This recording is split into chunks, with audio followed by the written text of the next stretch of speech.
Seguimos avanzando en nuestro estudio del libro de Marcos. Ya estamos en el tema número 7.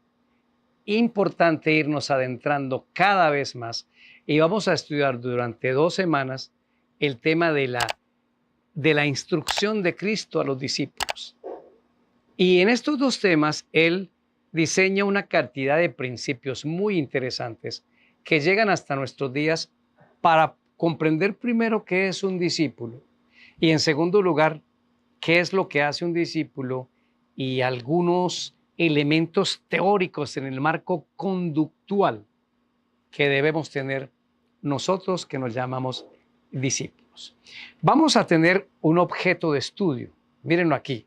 Vamos a estudiar Marcos 8, del 22 hasta el 30 y todo el capítulo 9 de Marcos. Ese es nuestro objetivo de estudio. ¿Cuáles van a ser los temas? Miren el listado de temas. Esta semana vamos a estudiar sobre el sanamiento del ciego de Betsaida, la confesión de Pedro de que tú eres el Cristo, tú eres el Mesías. Vamos a estudiar el tema del anuncio de su muerte. Hay varios anuncios de la muerte de Cristo y en cada anuncio va incorporando más cosas para que los discípulos tengan más luz y puedan ir captando algo que finalmente no captaron. Importantísimo el siguiente tema. ¿Quién es el mayor? El punto de la humildad y del orgullo. Y finalmente trataremos el asunto del infierno. Así que recuérdelo bien. En esta introducción general, lo que hacemos es brindar herramientas de apoyo que no están en el manual que usted recibe para que su estudio durante la semana pueda ser mucho más fructífero. Y si usted quiere ahondar en muchos temas, le invitamos a que visite la plataforma www.patreon.com/inclinada Daniel Herrera, que ahí estamos entregando nuevos temas para la bendición de muchos. Así que, bueno, bienvenidos, nos encanta tenerlos. Y el tema es Instruyendo a los discípulos, primera parte. Lecciones de la Biblia. A continuación. Con el patrocinio de patreon.com/Daniel Herrera. Bienvenidos a Lecciones de la Biblia, un espacio para estudiar y entender la palabra de Dios. Nuestro texto para memorizar está en Marcos capítulo 8, versículo 34. Luego Jesús llamó a la gente y a sus discípulos y les dijo: si alguno quiere venir en pos de mí, niéguese a sí mismo, tome su cruz y sígueme. Es un texto muy conocido. Aquí están los elementos claves para convertirnos en discípulos de Cristo y ya lo retomaremos en algún momento. Vamos con el tema número 1, discípulos. ¿Qué es un discípulo? ¿Qué hace un discípulo? ¿Y en qué consiste el programa de entrenamiento de un discípulo? Miren la siguiente definición que nos deja muy en claro nuestro papel. Un discípulo es alguien que aprende del maestro en un contacto diario con él. ¿Sí ven? Eso es un discípulo. Discípulo es el que aprende del maestro a través de un contacto diario con ese maestro. Nosotros hemos cambiado la posición. Nosotros nos creemos los maestros porque no buscamos a Cristo. El discípulo lo busca a Él. El discípulo es un seguidor. El discípulo tiene un contacto diario. Entonces, cuando yo no tengo un contacto diario y reconozco que soy discípulo, pues sencillamente no puedo entrar en la experiencia del discipulado. La experiencia del discipulado es una experiencia con Cristo que me lleva a amarlo a Él y la obra que Él hacía. Entonces surge una pregunta: ¿qué hace el discípulo? Esa respuesta está en Mateo capítulo 28, versículo 19. Por tanto, id y haced discípulos a todas las naciones, bautizándolos en el nombre del Padre, del Hijo y del Espíritu Santo. Noten que hemos hecho un exagerado énfasis en bautizar y no en hacer discípulos, pero las dos cosas tienen que ir juntas. Todo bautismo debe convertirse en un discipulado. Si un bautismo no convierte a la persona en un discípulo, deberíamos mirar mucho mejor lo que hace el discípulo, porque un discípulo trae más discípulos. Eso significa que hay muchos bautizados que no son discípulos.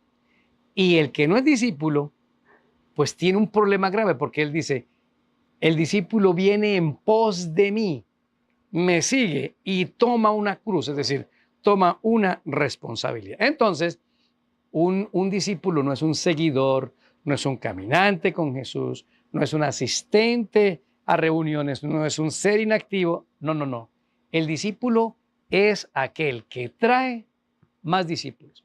Y aquí tenemos que combinar la fe con la experiencia de ser discípulo. ¿A qué me refiero?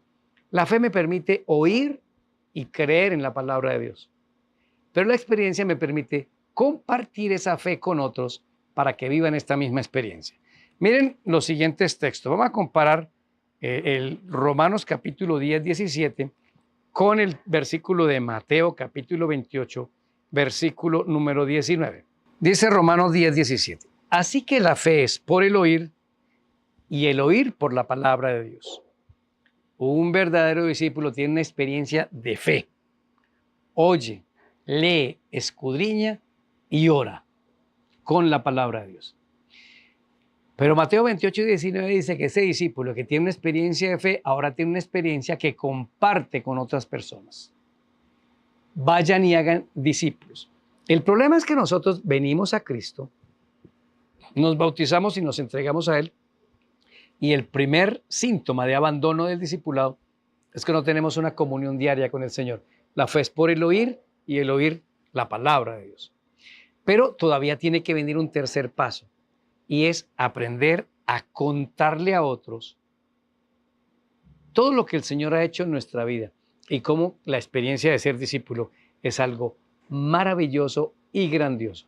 Así que, ¿qué es un discípulo? Es el que aprende del maestro, pero ese aprendizaje lo lleva a traer otros discípulos a través de dos experiencias. Una experiencia de fe, que es un contacto diario con la palabra, y una experiencia de compartir con otros. Lo que hace el discípulo, en otras palabras, es que cuando llega el reino, él extiende el reino. Por eso los que no extienden el reino se van a perder, por egoístas. Pretenden gozar del reino sin hablarle a otros. Yo creo que es momento de que usted ore al Señor y le diga, Señor, hágame un discípulo. Dígame cómo extender el reino. Dígame cómo llegar a otras personas para que tu palabra le llegue con amor y misericordia a otras personas. Vamos a un segundo punto. Cristo como el Mesías o la roca. Marcos capítulo 8, 27 al 30. Salieron Jesús y sus discípulos por las aldeas de Cesarea de Filipo, y en el camino preguntó a sus discípulos diciéndoles, ¿quiénes dicen los hombres que soy yo? Ellos respondieron, unos Juan el Bautista, otros Elías y otros algunos de los profetas. Entonces él les dijo, ¿y vosotros quién decís que soy yo? Respondiendo Pedro le dijo, tú eres el Cristo. Pero él les mandó que no dijesen de esto, de él, a ninguno. Notemos lo siguiente. Este texto tiene que ser comparado con Mateo 16, 16 al 18. Por eso se dan detalles como, dice que estaban en Cesarea de Filipo, que es distinto a la Cesarea cerca de Jope en el mar. Estaban en región de judíos o de galileos, no en Cesarea, lugar de fenicios y de paganos más hacia la costa. Por eso las identificaciones de los versículos en la Biblia. Se hace una pregunta, Cristo necesita que el discípulo sepa quién es Él. ¿Tú quién dices que soy yo? ¿Tú qué piensas de mí? ¿Quién soy yo? ¿Saben que es una pregunta que Jesús nos hace y que a veces no sabemos responder? Y Pedro dice, tú eres el Cristo, tú eres el Cristo.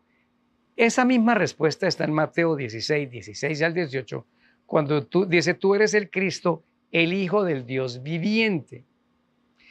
Y es la misma declaración, pero aquí en Marcos no está algo que sí está en el libro de Mateo. Y es cuando Cristo dice, tú eres Pedro, y sobre esta piedra edificaré mi iglesia. Y entonces se sacó la leyenda o el dogma de que la roca de la iglesia, la piedra de la iglesia es Pedro. Por eso queremos aclararlo como una herramienta, porque en algún momento eso va a salir en su vida para hablar con otros. ¿A qué se estaba refiriendo Cristo? Pedro significa, o viene de la palabra Petros, que es pedacito de piedra. Y Petra es una roca grande. Entonces Cristo dijo, por cuanto tú eres un pedacito de piedra, sobre esta roca grande voy a edificar mi iglesia. Eso dice, tú eres Petros y sobre esta Petra. Pues él quería hacer una comparación. Tú eres Pedro, un humano, pero voy a construir la iglesia sobre una roca. ¿Cuál roca? La declaración que Pedro acaba de hacer. Cristo es el Mesías, el Hijo del Dios viviente. Porque si la iglesia hubiera estado descansando sobre Pedro, hace rato se hubiera caído, porque Pedro murió y Pedro falló. En cambio, la roca es Cristo. ¿Cómo sabemos esto? Porque el mismo Pedro lo dice. Vamos a 1 de Pedro, capítulo 2, versículo 4. El Espíritu Santo, usando al apóstol Pedro, le muestra algo que él dice, porque tal vez como si Pedro dijera, para que no confundan lo que Cristo me dijo, le digo lo siguiente, 1 de Pedro, capítulo 2, versículo número 4. Acercándonos a él, o sea, Cristo, roca viva, desechada ciertamente por los hombres, más para Dios escogida y preciosa. Noten cómo Pedro llama a Cristo la piedra viva, la roca viva, la roca es él. Veremos otro texto en 1 de Corintios capítulo 10, versículo 4. Esto se repite tantas veces en la Biblia que no queda ninguna duda. Pablo dice, todos bebieron la misma bebida espiritual porque bebían de la roca espiritual que los seguía y la roca era Cristo. Y usted lee Salmo 71:3, mi roca de salvación, Jehová es mi roca de salvación. Todo el tiempo la Biblia se refiere a Cristo o a Dios como la roca. Por eso nosotros tenemos el más firme fundamento. ¿Cuál es el punto importante aquí? Nosotros necesitamos saber a quién hemos aceptado. La gente en el tiempo de Cristo pensaban que era un profeta, era un charlatán, era un loquito más, con un poco de hombres detrás de él. Pero los discípulos tenían muy bien claro, este es el Mesías, este es el Hijo de Dios. Por eso alguien dijo, porque yo sé en quién he creído. ¡Qué bendición! Nosotros estamos tan inseguros de Jesús que vamos de un lado a otro. Nos necesitamos clarificar muy bien quién es Cristo y qué vamos a hacer con Él en nuestra vida. Ahora, hay un momento en donde Jesús y Pedro tienen una pequeña conversación en Marcos 8, y es el versículo 32 y 33. Cuando Pedro dijo que él era el Cristo, Cristo dijo, uno de ustedes me va a entregar y es un traidor. Quiere decir que está especificando que era uno de ellos, no dijo quién. Entonces Pedro comienza a decirle, no, Señor, no te mueras, por favor, no te mueras, tú no te puedes morir. Miren lo que dice Marcos 8, 32 y 33. Entonces les decía claramente esto. Entonces Pedro le tomó aparte y comenzó a reconvenirle. Pero él, volviéndose y mirándose a los discípulos, reprendió a Pedro diciéndole, quítate delante de mí, Satanás, porque no pones la mira en las cosas de Dios, sino en las cosas de los hombres. Qué declaración tan dura. Cristo no está hablándole a Pedro, está hablando al diablo que está usando a Pedro. Qué peligro. Somos instrumentos del diablo y nos volvemos peligrosos cuando nos dejamos usar por él. Así que aquí, si ustedes notan, el diablo primero intentó muchas veces quitarle la vida a Cristo cuando era un niño, con Herodes. Intentó despeñarlo muchas veces, intentó matarlo. Pero ahora intenta que no se muera, porque el diablo sabe que si Cristo iba a la muerte, iba a resucitar y tenía su guerra totalmente perdida. Qué interesante es que Cristo nos pide aquí que no nos dejemos ser instrumentos de Satanás. Ahora vamos a una tercera parte que va a usarse esta semana. Orgullo versus humildad. Va a leer dos textos, vamos a compararlos. Vamos a comparar Marcos 9, capítulo 3 y versículo 4. Marcos 9, 3 y 4. Y sus vestidos se volvieron resplandecientes, muy blancos como la nieve, tanto que ningún lavador en la tierra los puede hacer tan blancos. Y les apareció Elías con Moisés, que hablaba con Jesús. Eso se llama la transfiguración. Ahora miremos en el mismo Marcos 9, el 33 y el 34. Y llegó a Capernaum, y cuando estuvo en casa le preguntó: ¿qué disputabais entre vosotros en el camino? Mas ellos callaron, porque en el camino habían disputado entre sí quién había de ser el mayor. Bueno, yo creo que del tema de esta semana para ser discípulos, este es para mí, el más importante para este tiempo. En el capítulo 9 está la transfiguración de Cristo en el monte Nebo, en donde Cristo se glorifica. En Juan capítulo 17, Él está pidiéndole al Padre: deme un poquito de la gloria que yo tenía con usted antes que el mundo fuese. Y la respuesta fue esta: se la dio en el monte de la transfiguración. Y ahí los discípulos pudieron comprender que Cristo era un humano, pero que Cristo era divino. Por eso dijo: ustedes vieron mi venida del reino. Porque aquí estaba Elías y Moisés. Elías representa a los que se van a ir sin morir al cielo, y Moisés representa a los que se murieron en Cristo y Él los va a resucitar. Esa es la segunda venida, ustedes la vieron. Y ahí tuvieron que reconocer que Cristo era divino. Pero en la otra escena, en Marcos 9, 33 y 34, ahora ellos se creen superiores a Cristo. Venían disputando en el camino, muchachos, ¿quién es el más inteligente aquí? ¿Y quién es el más sabido? Aquí, ¿quién es el de mayor carisma? Aquí, ¿quién es el mejor de todos para que lo pongamos de primero?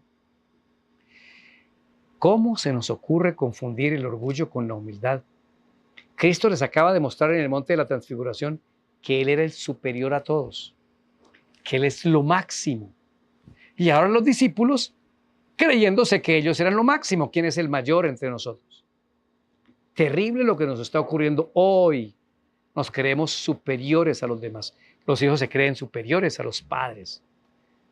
Nos creemos superiores a otros. Él dijo: déjenle eso a los políticos, a los gobernantes, que cuando hayan algunos nombramientos y elecciones, déjenlos que ellos se peleen por puestos. Basta ver con tristeza y con, no sé cómo decirlo, cómo en varias ocasiones he sido testigo de esfuerzos humanos por ponerse en un puesto para el que ni siquiera están preparados, y sin hacer ningún esfuerzo Dios los pondría ahí, porque para eso no estarían llamados. Debemos aprender mucha humildad, debemos a manejar muy bien, porque los siervos hoy se creen superiores a su Señor. Cristo es el superior, les demostró su superioridad. Y cuando ellos comenzaron con este lío de tanto orgullo, Cristo les sirvió, les lavó los pies, les demostró que la gran grandeza de esta vida es la humildad.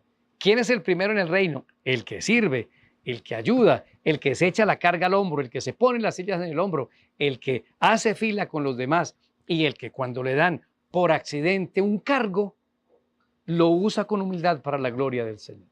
Esto impide el crecimiento de la gracia del Señor en nuestras vidas. Necesitamos todos subirnos en el tren de la humildad. Todos, me incluyo. Dios nos ha dado dones, talentos, capacidades y muchas cosas.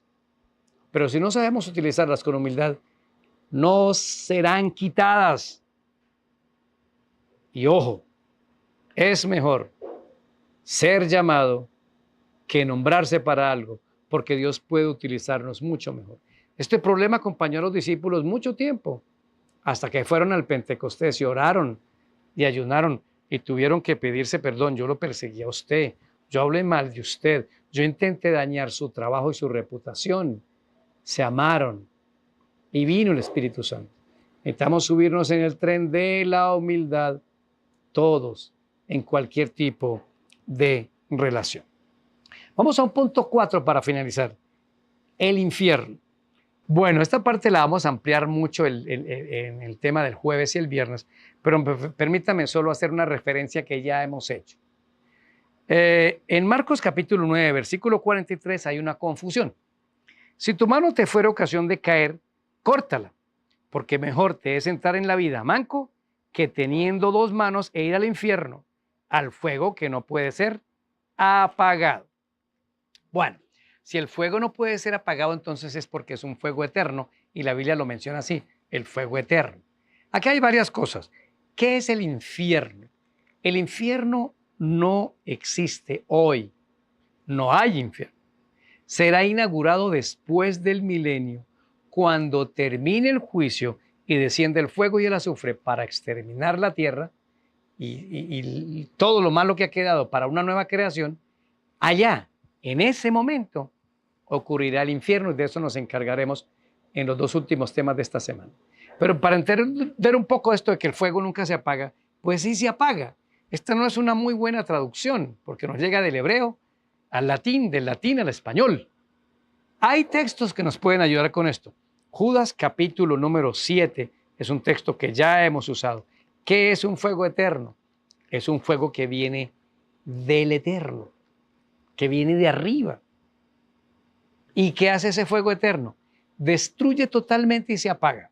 Judas, versículo 7. Como Sodoma y Gomorra y las ciudades vecinas, las cuales de la misma manera que aquellos, habiendo fornicado e ido en pos de vicios contra la naturaleza, fueron puestas, por ejemplo, sufriendo el castigo del fuego eterno. Clarito, Sodoma y Gomorra les cayó fuego eterno y no están ardiendo. Ni siquiera se sabe dónde están. Lo único que quedó fue un mar supremamente salado y todo rodeado de algo inhóspito, salado y desértico. El fuego eterno es porque viene del eterno y destruye totalmente y se apaga. Qué bueno que esta semana vamos a seguir aprendiendo sobre el tema más importante. Como este tema sale el sábado, les quiero prevenir. El lunes 12 de agosto vamos a hacer a las 5 de la mañana de oración que corresponde al día miércoles, porque hay 2 cumpleaños por celebrar y uno de esos es los 16 años de este ministerio de lecciones de la Biblia. Así que el lunes 12 de agosto los invito a venir a la oración de acción de gracias por este lindo ministerio y vamos a tener testimonios de otras personas. No lo olvide, ese día no tendremos oración el miércoles, sino el lunes 12 de agosto. Para concluir, somos discípulos, no somos observadores, somos protagonistas, no somos actores de reparto ni secundarios. Y debemos ejercer el discipulado de verdad. O somos discípulos o no somos nada. Oremos. Gracias, oh Señor, por tus misericordias y te pedimos que nos ayudes a entender bien esto del tema del discipulado. En el nombre de Cristo Jesús. Amén. Soy Daniel Herrera y deseo para todos un día lleno de bendiciones.